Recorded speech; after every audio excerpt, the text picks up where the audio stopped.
संभाजी ब्रिगेडचे प्रदेशाध्यक्ष प्रवीण गायकवाड यांच्यावरती अक्कलकोट मध्ये काळं फासण्यात आलं आणि सध्या आपल्या सोबत या ठिकाणी प्रवीण गायकवाड आहेत. आपण प्रवीण गायकवाडांकडून प्रतिक्रिया जाणून घेऊया.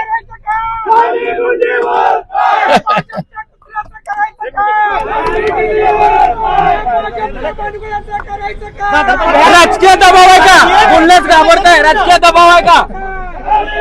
राजकीय दबाव वाटतोय का? ज्या पद्धतीने तुमच्यावरती हल्ला झाला राजकीय दबाव आहे का? दादा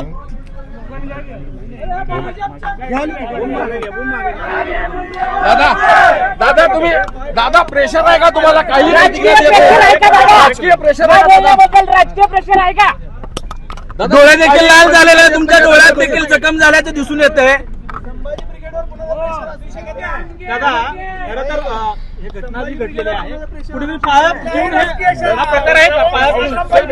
आता isakal.com आहे देशातील नंबर 1 ची मराठी न्यूज वेबसाईट. प्रत्येक अपडेटसाठी isakal.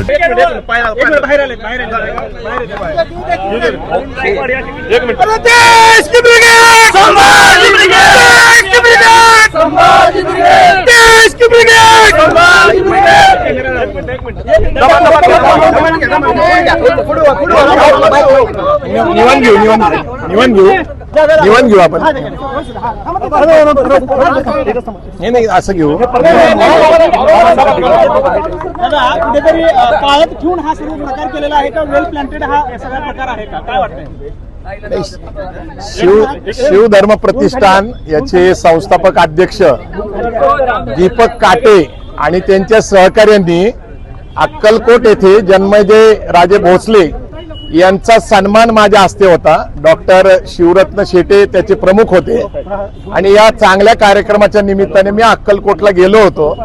अचानकपणे शिवधर्म प्रतिष्ठान फाउंडेशनचे कार्यकर्त्यांनी माझ्यावर काळं वंगन तेल टाकलं आणि त्यांनी माझ्यावर हल्ला केला. त्यांनी मला मारण्याचा प्रयत्न केला.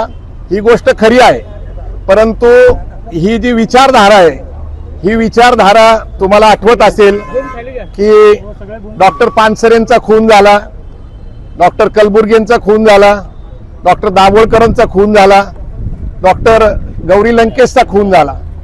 हा सत्ता काळ जो आहे या सत्ता काळामध्ये पुरोगामी विचाराचे कार्यकर्ते हे असुरक्षित आहेत.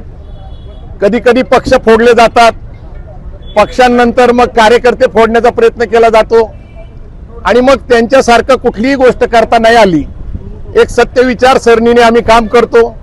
आमचा विचार जो आहे हा राज्यघटनेला अभिप्रेत असलेला समता, बंधुता, न्याय आणि स्वातंत्र्याचा आहे.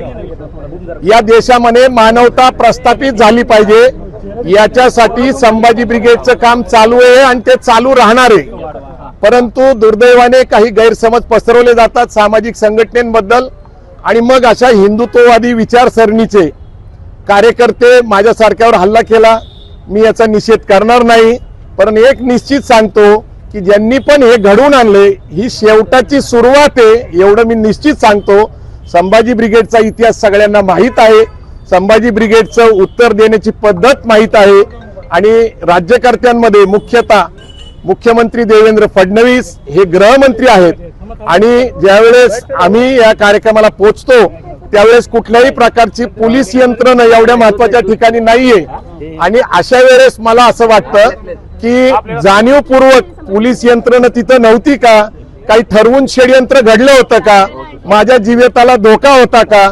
तर मी माझ्या सगळ्या कार्यकर्त्यांच्या प्रेमाने आणि माझ्यावर विश्वास ठेवणाऱ्या बहुजन समाजामुळे आज मी जिवंत आहे आणि मला आनंद वाटतो की मला या पुढच्या काळामध्ये काहीतरी चांगलं काम करायची संधी असल्यामुळेच मला ही तुमच्या सगळ्यांच्यामुळं एक नवीन जीवनाची संधी मिळाली. जय जिजाऊ, जय शिवराय. देश विदेशातील प्रत्येक घडामोडींचे लाईव्ह अपडेट मिळवण्यासाठी आता साम टीव्हीच्या सर्व सोशल मीडिया प्लॅटफॉर्मला लाईक, फॉलो आणि सबस्क्राईब करा. तसंच सर्व नोटिफिकेशनसाठी बेल आयकॉन प्रेस करायला विसरू नका.